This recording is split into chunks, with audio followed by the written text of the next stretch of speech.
হ্যাঁ, শুনতে অবাক শোনা গেলেও এটাই সত্যি যে জাহাঙ্গীরনগর বিশ্ববিদ্যালয়ে মাত্র ৪৫ দিনেই চান্স পাওয়া যায়। শুধুমাত্র ৪৫ দিন না, ৩০ থেকে ৪৫ দিনের মতো যদি হাতে সময় থাকে তাহলে কিন্তু চান্স পাওয়া পসিবল। এখন তোমার মনে এরকম প্রশ্ন আসতে পারে যে ভাইয়া, অনেক জায়গায় শুনে এসেছি জাহাঙ্গীরনগর বিশ্ববিদ্যালয়ে চান্স পাওয়া অনেক কঠিন, এতটুকু সময়ের ভিতরে চান্স পাওয়া পসিবল না, এই না সেই না, কোশ্চেন হার্ড হয়, সিট সংখ্যা কম, তাহলে কি আসলেই সম্ভব? আমি বলবো ভাইয়া হ্যাঁ, অবশ্যই সম্ভব যদি তুমি তোমার প্রপার ওয়েতে তুমি আগাইতে পারো, বা প্রপার একটা ইউটিলাইজ করে সময়টাকে সুন্দরভাবে কাজে লাগায় তারপর যদি আগাইতে পারো। এখন কি ওয়েতে তোমার আগাইতে হবে বা তোমার প্ল্যানটা কি হওয়া উচিত, কি পড়া উচিত, কিভাবে পড়া উচিত, এই জিনিসটা নিয়ে তোমার সাথে আলোচনা করবো বা সম্পূর্ণ ভিডিওতে কথা বলবো। আশা করি যদি তুমি সম্পূর্ণ ভিডিওটা দেখো বা সব কথাগুলো ভাইয়ার মেনে চলো, আশা করি তোমার কোনো রকমের প্রবলেম হবে না যে জাহাঙ্গীরনগর বিশ্ববিদ্যালয়ে চান্স পেতে। যেহেতু ভাইয়া নিজে জাহাঙ্গীরনগর বিশ্ববিদ্যালয়ে টপার হয়ে আসছে, তো আমি এই জায়গাটাতে জানি যে কোন কোন জায়গাটায় কোন ওয়ে ফলো করলে চান্স পাওয়া পসিবল, বা বিশেষ করে তোমরা যারা বি ইউনিট এবং সি ইউনিটে পরীক্ষা দিবা, অর্থাৎ তোমরা যারা আর্টস এবং বিভাগ পরিবর্তন করে পরীক্ষা দিবা, তাদের জন্য এই ভিডিওটা সবচেয়ে বেশি হেল্পফুল হবে। ওকে, তো চলো শুরু করা যাক। দেখো, প্রথমত আমরা যেটা নিয়ে কথা বলবো, একটা প্ল্যান বা একটা সুন্দর গুছালো ওয়ে। এখন কথা হচ্ছে যে কি, একটা প্রস্তুতি যখন তুমি শুরু করবে, প্ল্যান জিনিসটা অনেক বেশি ইম্পর্টেন্ট। প্ল্যানিং একটা প্রিপারেশনের অর্ধেকটা গুছায় দেয়। এখন প্ল্যানিং বলতে কি বোঝাচ্ছি একটু যদি খেয়াল করো, দেখো আমাদের এখানে সময় আছে ৪৫ দিন, তাই না? আমরা এখানে ৪৫ দিনের বেশি কিন্তু সময় আছে, তা আমরা এখানে ৪৫ দিন ধরলাম। ৪৫ দিনের ভিতরে আমরা আমাদের প্রিপারেশনটা গুছাবো। ওকে, এরপরে বাকিটা যেটা সময় থাকে ওটা রিভাইজের জন্য আমি আলাদা করে রেখে দিব। দেখো, এখন ৪৫ দিনের ভিতরে আমি এই জায়গায় ৪৫ দিনটাকে ১৫ দিনের সেগমেন্টে ভাগ করবো। ১৫ প্লাস ১৫ প্লাস ১৫, এই যে ১৫টা, এই তিনটা সেগমেন্টে ভাগ করবো ১৫ ১৫ ১৫ করে। এখন প্রথম ১৫ দিন, পরের ১৫ দিন এবং থার্ড ১৫ দিন, এই জায়গায় তোমার কি করতে হবে, কিভাবে তুমি পড়াশোনা করবা। মনে রাখবা যে ফার্স্ট যে ১৫ দিন আছে, এই ১৫ দিনে তুমি তোমার সবচেয়ে ইম্পর্টেন্ট যে টপিক গুলো আছে, সবচেয়ে ইম্পর্টেন্ট মনে রাখবা, তোমার বইয়ের সবচেয়ে যে ইম্পর্টেন্ট, ধরো তুমি বাংলার জন্য পড়তেছো বা ইংলিশের জন্য বা তোমার জিকের জন্য যে সবচেয়ে ইম্পর্টেন্ট, জিকের জন্য না, জিকের একটু আলাদা করে রাখবা, বাংলার বিশেষ করে বাংলা ইংলিশের জন্য বা ম্যাথের জন্য বা এই পার্টগুলোর জন্য তুমি সবচেয়ে ইম্পর্টেন্ট যে ১৫টা টপিক, বা তোমার ইংলিশের জন্য ধরো তোমার ১৫টা টপিক ধরলা, বা বাংলার জন্য ১৫টা টপিক ধরো, সবচেয়ে মোস্ট ইম্পর্টেন্ট টপিকগুলো তুমি এই ১৫ দিনে শেষ করবে। এখন কথা আসতে পারে যে ১৫ দিনের ভিতরে সবচেয়ে ইম্পর্টেন্ট টপিক শেষ করবো, আপনি কি মজা করতেছেন? এটা কি সম্ভব? ভাই, আসলেই সম্ভব, আসলেই পসিবল যদি তুমি তোমার মন থেকে চাও। কিভাবে মন থেকে চাও? আচ্ছা, তোমাকে আমি ধরো বুঝাইলাম, তুমি আজকে একদিনের প্রথম দিন সমাজ পড়লা, কথার কথা সমাজ পড়তেছো, সমাজ কি তোমার একদিনের বেশি পড়তে সময় লাগবে? লাগবে না। একটা টপিক পড়তেছো, সেটা হচ্ছে সমাজটা পড়লা, সেই দিন তুমি পাশাপাশি ধরো তুমি কথার কথা তুমি সাবজেক্ট ভার্ব এগ্রিমেন্ট পড়তেছো।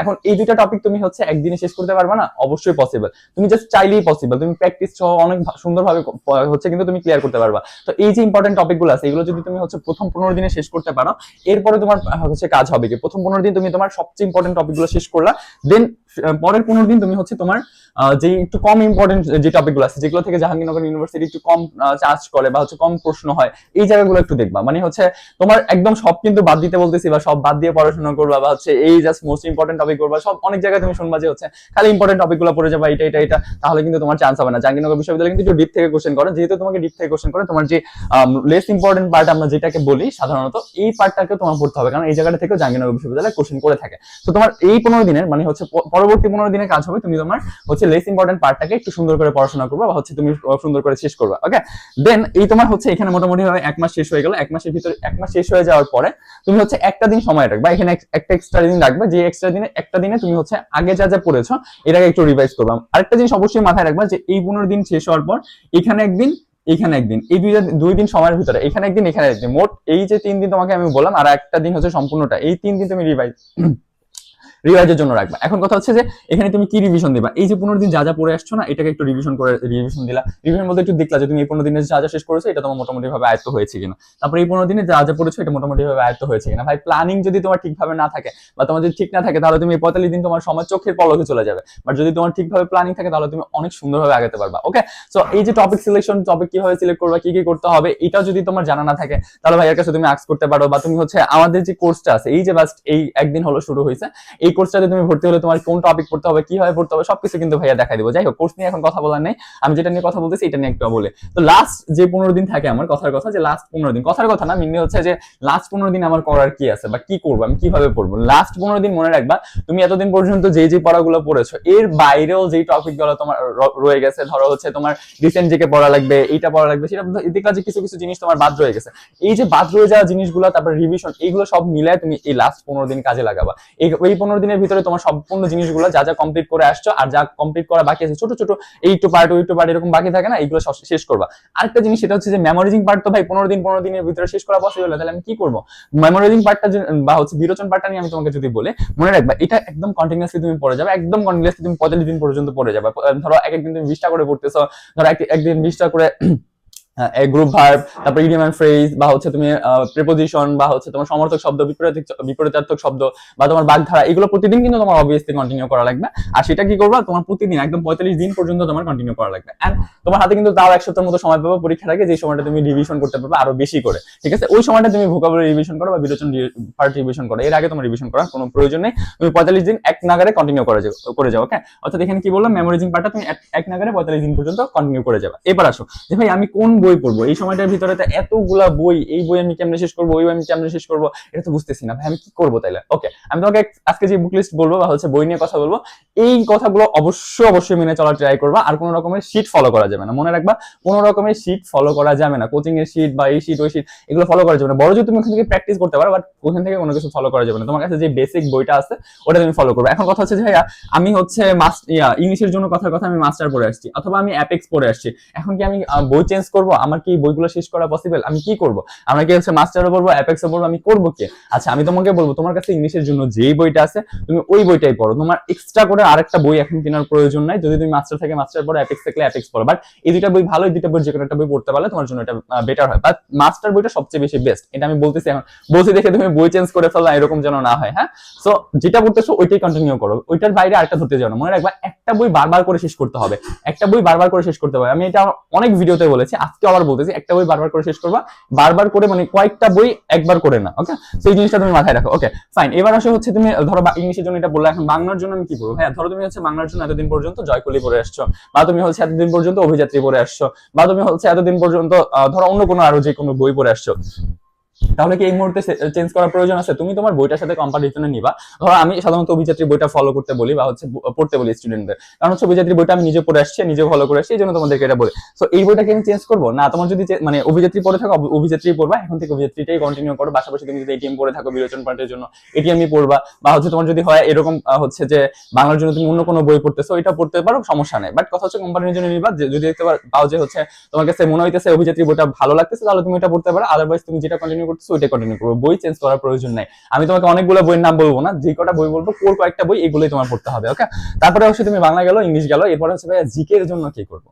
জাহাঙ্গীরনগর বিশ্ববিদ্যালয়ের জিকে তো মাথায় নষ্ট করে দেয়, কোন জায়গা থেকে কোশ্চেন করে কি করে কিচ্ছু বুঝতেছি না। ওকে, জিকের জন্য তুমি যে বইটা পড়তেছো, ধরো তুমি এমপি 3 এতদিন পড়ছো, বা তুমি জোবাইর জিকে পড়ছো, অথবা খন্দকার জিকে পড়ছো, অথবা মির জিকে পড়ছো, এগুলোই তো পড়ছো, তাই না? এগুলোর ভিতর থেকে তুমি যেইটাই পড়ো না কেন, মনে রাখবা ওইটাই তুমি এখন কন্টিনিউ করবে। পাশাপাশি তোমার রিসেন্টের জন্য হচ্ছে জোবাইর জিকে, মানে জোবাইর সিরিজের যে ক্যাপসুলটা আছে, জোবাইর ক্যাপসুল যেটা, এটা তুমি রিসেন্টের জন্য ফলো করবে, ঠিক আছে? রিসেন্টের জন্য তুমি জোবাইর ক্যাপসুলটা ফলো করবে। আর পাশাপাশি একটা জিনিস মাথায় রাখবে যে ভাইয়া জাবি জিকে কে পড়তে হবে, আমি কি জাবি জিকে পড়বো? সবাই তো বলে জাবি জিকে, এই জিকে সেই জিকে। ভাই এখন তোমার এক্সট্রা করে কোনো জিকে বই কেনার দরকার নাই, এক্সট্রা করে কোনো জিকে বই প্রয়োজনই নাই। তুমি এই সময়টাকে যদি আমার কাজে লাগাইতে হয়, যেই বই কথা বললাম এই বইগুলোই পড়ো। আর যদি তোমার মনে হয় যে ভাই আমার সি ইউনিট, বিশেষ করে বি+সি ইউনিটে যেটা আর কি, সি ইউনিটের জিকে তো ভাই বিষয়ভিত্তিক জিকে হইতেছে, আমি এখানে কি করবো? বিষয়ভিত্তিক যে জিকেটা আছে, এটা তুমি তোমার কোশ্চেন ব্যাংক আছে না, কোশ্চেন ব্যাংকের পিছনে তোমার হচ্ছে সাজেশনমূলক পার্টটা আছে না, এই জায়গা থেকে পড়লেই ভাই কভার হয়ে যায়, এর বেশি আর লাগে না, ঠিক আছে? এটা ভালো ওয়েল নন কোশ্চেন ব্যাংক তুমি নাও। ধরো পানপুরি পড়তেছো, সংসপ্তক পড়তেছো, হয়তো সংসপ্তকটা এখন বাজারে নাই, আই ডোন্ট নো, বাট কথা হচ্ছে ধরো ইয়াটা পড়তেছে, কি জন্য বলে পানপুরি পড়তেছো, বা এটা পিছনে যে সাজেশনমূলক পার্টটা আছে এটা পড়ো, তাহলে তোমার কভার হয়ে যাবে। আর আরেকটা জিনিস মাথায় রাখবো, সেটা হচ্ছে যে হাবিজাবি বইগুলো পড়া যাবে না, ছোট ছোট সাজেশনমূলক এই বই ওই বই, হ্যান বই ত্যান বই, এগুলো পড়ার কোনো প্রয়োজন নাই। এই মোমেন্টে এসে এগুলো পড়ার সময় নাই, প্রয়োজনও নাই, ঠিক আছে? তো এই জিনিসটা অবশ্যই মাথায় রাখতে হবে যে এই বইগুলো আমি ফলো করবো। আর একটা জিনিস সেটা হচ্ছে যে তুমি যদি বিশেষ কোশ্চেন ব্যাংক এতদিন পড়ে থাকো, তাহলে অবশ্যই পড়বা, না পড়লে তোমার এখন বাদ দাও। যদি এতদিন পর্যন্ত পড়ে থাকো বা তোমার কাছে বইটা থেকে থাকে, তাহলে পড়ো, না হলে তুমি পুরো বাদ দাও, ঠিক আছে? ওকে ফাইন, এগুলো তুমি গেলাম, তাহলে হচ্ছে এগুলো তোমার মোটামুটি ভাবে দেখলে হচ্ছে। এখন কথা হচ্ছে ভাইয়া বি ইউনিটে তো হচ্ছে ম্যাথ আছে, আমি ম্যাথে কি করবো? ম্যাথ তো পারতেছি না, 20টা করে ম্যাথ, ভাই আমি তো পসিবলই না, আমি তো শেষ এখানে। না, তুমি শেষ না, তোমার যদি মনে হয় যে ভাইয়া ম্যাথে প্রবলেম আছে, তুমি ভাইয়ের কাছে নিজে পড়তে পারো। আমার সময় থেকে কিন্তু ম্যাথটা শুরু হয়েছে, ঠিক আছে? তো আমার সময় থেকে কিন্তু ম্যাথটা শুরু হয়েছে, আমি কিন্তু ম্যাথটা খুব ভালোভাবে দাগে আসছি, আমি ভালো একটা স্কোর করে আসছি। আমি জানি ম্যাথে কোন জায়গা থেকে কোশ্চেন হয়, কিভাবে কোশ্চেন হয়, কি কি করতে লাগবে, ঠিক আছে? সবকিছু কিন্তু ভাইয়া জানি। আর তোমার যদি মনে হয় এরকম কোনো হেল্প প্রয়োজন আছে, ম্যাথ, বাংলা, জিকে, ইংলিশ, তোমার সবকিছু ভাইয়া নিজে এই সময়টাতে আগামী 45 দিনের ভিতরে কমপ্লিট করে দিব। তুমি জাস্ট কোর্সটাতে এনরোল করে ফেলবা। কোর্সে তুমি কি কি পাবা, কিভাবে ক্লাস হবে, এটা একটু জাস্ট জানাই দিচ্ছি আমি তোমাকে। তোমার কোর্সের ক্লাসটা হবে হচ্ছে সম্পূর্ণ জুমে। তুমি ভাইয়াকে হচ্ছে মাইক্রোফোন ওপেন করে কোশ্চেন করতে পারবা, বা ভাইয়া তোমাকে আস্ক করতে পারবো, বুঝছো কি না বা না বুঝছো, এই সম্পূর্ণ কিছু তুমি এখানে পেয়ে যাবে। কোনো রকমের ওই যে ফেসবুক লাইভটা এইসব এরকম কোনো ক্লাস হবে না, যেখানে তুমি তোমার অপিনিয়ন বলতে পারতেছো না, কোনো কিছু আস্ক করতে পারতেছো না। এরপর হচ্ছে তুমি ওখানে পাশাপাশি হচ্ছে তুমি রুটিন করে পেয়ে যাবে, যে হচ্ছে কোন একটা রুটিন আমি তোমাকে দিয়ে দিব, আগামী 3 দিন তুমি এটা পড়তে হবে, আগামী 2 দিন তোমার এটা পড়তে হবে, ঠিক ওই রুটিনের উপর আবার এক্সাম হবে, ঠিক আছে? তো এই এক্সামের উপর আবার সলভ ক্লাস থেকে শুরু করে তুমি সবকিছু মোটামুটি পেয়ে যাবে, ক্লাস সলভ ক্লাস থেকে শুরু করে সব ইচ এন্ড এভরিথিং, তোমার রুটিনটা পর্যন্ত ভাইয়া নিজে করে দিব। আচ্ছা ঠিক আছে, ওকে ফাইন। তো তুমি হচ্ছে জাস্ট হোয়াটসঅ্যাপে ভাইয়াকে নক দিবা, অথবা আমার পার্সোনাল লিংক তুমি তোমার কমেন্ট বক্সে পেয়ে যাও। এই জায়গাটাতে হচ্ছে যদি আমাকে নক করো, তাহলে আমি তোমাকে সম্পূর্ণ ডিটেইলসটা দিয়ে দিব, সেখান থেকে তুমি জাস্ট এনরোল করে ফেলবা। এনরোল করলে তুমি ক্লাস শুরু করে দিতে পারবে, ঠিক আছে? ক্লাসটা কিন্তু একটা ক্লাস অলরেডি হয়ে গেছে, তো এই ক্লাসটা কিন্তু চলমান আছে, ওকে?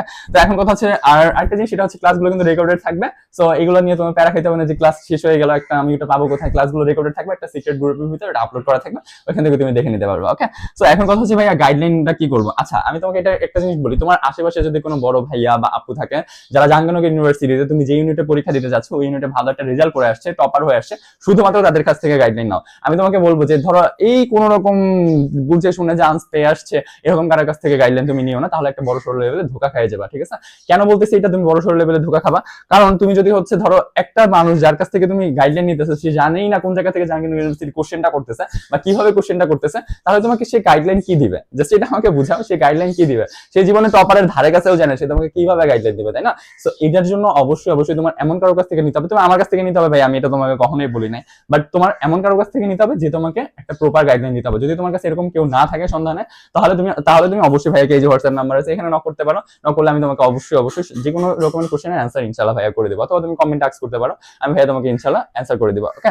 সো এই ছিল ওভারঅল। তোমার ভয় পাওয়ার কিছু নেই, তোমার জাস্ট নিজের উপর কনফিডেন্ট রাখো, আর নিজের উপর ভরসা রাখাটা অনেক বেশি জরুরি। কারণ নিজের স্বপ্ন পূরণ করতে গেলে নিজের উপরে আগে কনফিডেন্ট রাখতে হয় যে ভাইয়া হ্যাঁ আমি পারবো, আমার দ্বারা সম্ভব। এই কথাটা যখন নিজের ভিতরে সবসময় চলতে থাকবে তখনই তো শুধুমাত্র তুমি পারবো। সো এই জিনিসটা মাথায় রেখে সামনে আগাও, ইনশাআল্লাহ ভালো কিছু হবে। আজ এই পর্যন্তই, best of luck. Like and subscribe করে রাখতে পারো। আর ছোট্ট জিনিস একটা জানাবো, সেটা যদি তোমার ফ্রি গ্রুপে অ্যাড হতে হয় বা ফ্রি গাইডলাইন গ্রুপে বা হচ্ছে এক্সাম গ্রুপে অ্যাড হতে হয়, তুমি জাস্ট হচ্ছে লাইক এন্ড সাবস্ক্রাইব করে ভাইয়াকে জাস্ট ইনবক্সে হচ্ছে স্ক্রিনশটটা দিয়ে দিবা, তাহলে আমি তোমাকে ফ্রি গ্রুপটাতে অ্যাড করে নিব, ওকে? সো আজ এই পর্যন্তই, ধন্যবাদ।